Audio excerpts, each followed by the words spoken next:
Welcome back. Today I'm going to be looking at the recent upgrade for Subnautica and Subnautica Below Zero, two brilliant survival games on the Nintendo Switch. As of February the 17th, Switch 2 owners can download a free upgrade to overhaul the visuals and performance. I absolutely loved both of these games, and I haven't revisited them in a long time.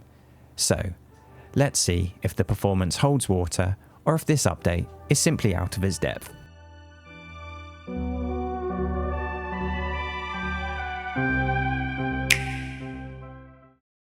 For the uninitiated, Subnautica is widely considered one of the best survival exploration games ever made, and for me, on the Switch it's in my top 4, along with The Long Dark, Green Hell and No Man's Sky.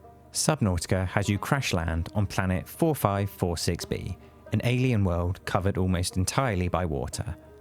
What starts as a desperate struggle for oxygen and food quickly evolves into a deep sea mystery involving ancient civilizations, bioluminescent wonders and terrifying leviathans, and the follow-up, Subnautica Below Zero, takes place on the same planet, just in a more Arctic region. The original game focuses on the dread of being stranded alone, with nothing but an alien ocean to comfort you, whereas Below Zero features a fully voiced protagonist, a smaller, more detailed map, and a significantly more land-based exploration. It also offers a more guided narrative and a relatively intricate story.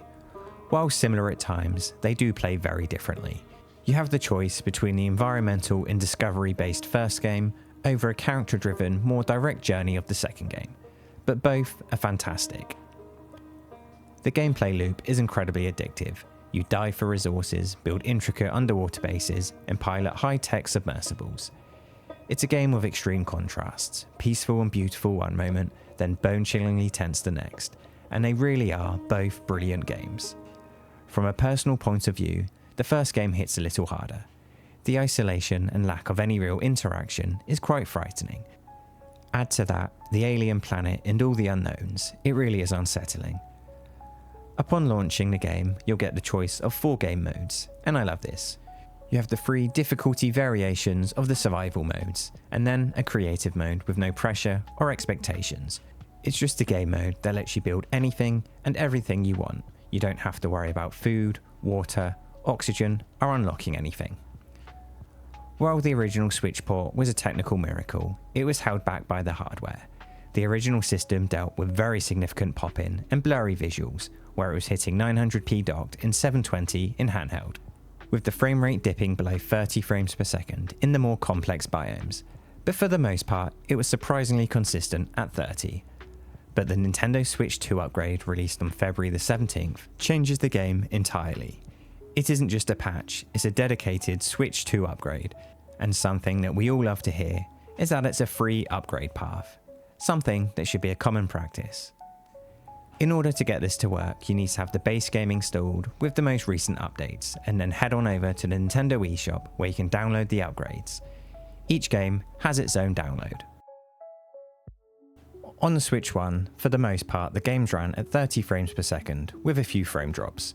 Crossing into new biomes led to small freezes, but overall there was a degree of consistency that felt nice and smooth to play. But as good as the game is, the pop-in was pretty rough, and the textures in general were quite bad, low resolution and blurry in the foreground, and non-existent in the background. But even in that condition, it was a technical marvel that they managed to port this. I was thoroughly surprised when they announced it, and even more surprised by how much I enjoyed it, and I've been waiting for a Switch 2 edition ever since the console launched.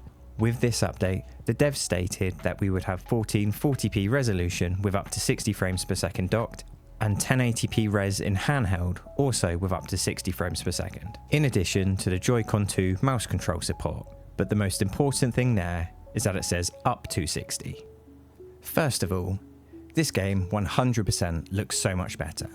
The world, and by proxy the oceans, look beautiful, especially in the darkness illuminated by the alien plants and creatures. The draw distance is massively improved, the pop-in is nowhere near as bad, and the resolution difference is night and day. The overall look and experience is substantially better. However, as far as I can tell, the 60 frames per second is a pretty bold claim. In reality, it's unlocked and inconsistent. Even in the starting shuttle, the frame rate is hovering in the mid to high 40s, and my immediate thought was why didn't they just lock it to 45?